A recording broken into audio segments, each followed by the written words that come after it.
देवताओं का गर्व दूर करने के लिए तेजः पुंज रूपिणी उमा का प्रादुर्भाव। मुनियों ने कहा, संपूर्ण पदार्थों के पूर्ण ज्ञाता सूत जी, भुवनेश्वरी उमा के जिनसे सरस्वती प्रकट हुई थी, अवतार का पुनः वर्णन कीजिए। वे देवी पर ब्रह्मा मूल प्रकृति ईश्वरी निराकार होती हुई भी साकार तथा नित्यानंदमयी सती कही जाती हैं। सूत जी ने कहा, तपस्वियों मुनियों, आप लोग देवी के उत्तम एवं महान चरित्र को प्रेम पूर्वक सुनो, जिनके जानने मात्र से मनुष्य परम गति को प्राप्त होता है। एक समय देवताओं और दानवों में परस्पर युद्ध हुआ। उनमें महामाया के प्रभाव से देवताओं की जीत हो गई। इससे देवताओं को अपनी शूरवीरता पर बड़ा गर्व हुआ। वे आत्म प्रशंसा करते हुए इस बात का प्रचार करने लगे कि हम लोग धन्य हैं, धन्यवाद के योग्य हैं, असुर हमारा क्या कर लेंगे। वे हम लोगों का अत्यंत दुस्सह प्रभाव देखकर भयभीत हो भाग चलो कहते हुए पाताल लोक में घुस गए। हमारा बल अद्भुत है, हम में आश्चर्यजनक तेज है। हमारा बल और तेज दैत्य कुल का विनाश करने में समर्थ है। अहो, देवताओं का कैसा सौभाग्य है। इस प्रकार वे जहां तहां डींग हाँकने लगे। तदनंतर उसी समय उनके समक्ष तेज का एक महान पुंज प्रकट हुआ, जो पहले उन्होंने कभी नहीं देखा था। उसे देखकर सब देवता विस्मय से भर गए। वे रुंधे हुए गले से परस्पर पूछने लगे, यह क्या है, यह क्या है।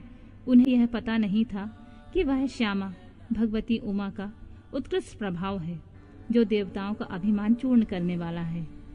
उस समय देवराज इंद्र ने देवताओं को आज्ञा दी, तुम लोग जाओ और यथार्थ रूप से परीक्षा करो कि यह कौन है। देवेंद्र के भेजने से वासुदेव उस तेजपुंज के निकट गए। तब उस तेजो राशि ने उन्हें संबोधित करके पूछा, अजी तुम कौन हो। उस महान तेज की इस प्रकार पूछने पर वायु देवता अभिमान पूर्वक बोले, मैं वायु हूँ, संपूर्ण जगत का प्राण हूँ। मुझ सर्वधार परमेश्वर में ही यह स्थावर जंगल रूप सारा जगत ओतप्रोत है। मैं ही समस्त विश्व का संचालन करता हूँ। तब उस महातेज ने कहा, वायु, यदि तुम जगत के संचालन में समर्थ हो तो यह तृण रखा हुआ है, इसे अपनी इच्छा के अनुसार चलाओ तो सही। तब वायु देवता ने सभी उपाय करके अपनी सारी शक्ति लगा दी, परंतु वह तिनका अपने स्थान से तिल भर भी ना हटा। इससे वायुदेव लज्जित हो गए। वे चुप हो इंद्र की सभा में लौट गए और अपनी पराजय के साथ वहां का सारा वृतांत उन्होंने सुनाया। वे बोले, देवेंद्र, हम लोग झूठे ही अपने को सर्वेश्वर होने का अभिमान रखते हैं, क्योंकि किसी छोटी सी वस्तु का भी हम कुछ नहीं कर सकते।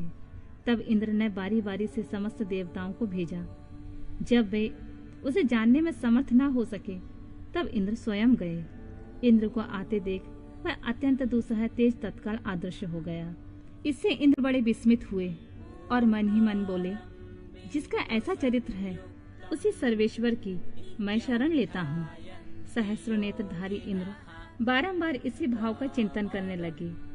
इसी समय निश्चल करुणामय शरीर धारण करने वाली सच्चिदानंद स्वरूपिणी शिव प्रिया उमा उन देवताओं पर दया करने और उनका गर्व हरने के लिए चैत्र शुक्ल नवमी को दोपहर में वहां प्रकट हुई। वे उस तेज पुंज के बीच में विराज रही थीं। अपनी कांति से दसों दिशाओं को प्रकाशित कर रही थीं और समस्त देवताओं को सुस्पष्ट रूप से यह जता रही थीं कि मैं साक्षात परब्रह्म परमात्मा ही हूँ। ये चारों हाथों में क्रमशः वर, पाश, अंकुश और अभय धारण किए हुए थीं।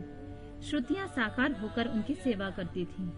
वे बड़ी रमणीय दिखती थीं तथा अपने नूतन यौवन पर उन्हें बड़ा गर्व था। वे लाल रंग की साड़ी पहने हुए थीं। लाल फूलों की माला तथा लाल चंदन से उनका श्रृंगार किया गया था। वे कोटि कोटि कंदर्पों के समान मनोहारिणी तथा करोड़ों चंद्रमा के समान चटकीली चांदनी से सुशोभित थीं। सबकी अंतर्यामिनी, समस्त भूतों की साक्षिणी तथा पर ब्रह्मा रूपिणी उन महामाया ने इस प्रकार कहा, मैं ही पर ब्रह्मा परमात्मा ज्योति प्रणव रूपिणी तथा युगल रूप धारिणी हूँ। मैं ही सब कुछ हूँ। मुझ में भिन्न कोई पदार्थ नहीं है। मैं निराकार होकर भी साकार हूँ। सर्व तत्व रूपिणी हूँ। मेरे गुण अतर्क हैं। मैं नित्य स्वरूपा तथा कार्य कारण रूपनी हूँ। मैं ही कभी प्राण वल्लभा का आकार धारण करती हूँ और कभी प्राण वल्लभ पुरुष का, कभी स्त्री और पुरुष दोनों रूपों में एक साथ प्रकट होती हूँ। यही मेरा अर्धनारीश्वर रूप है। मैं सर्वरूपणी ईश्वरी हूँ। मैं ही सृष्टिकर्ता ब्रह्मा और मैं ही जगत पालक विष्णु हूँ तथा मैं ही संहारकर्ता रुद्र हूँ।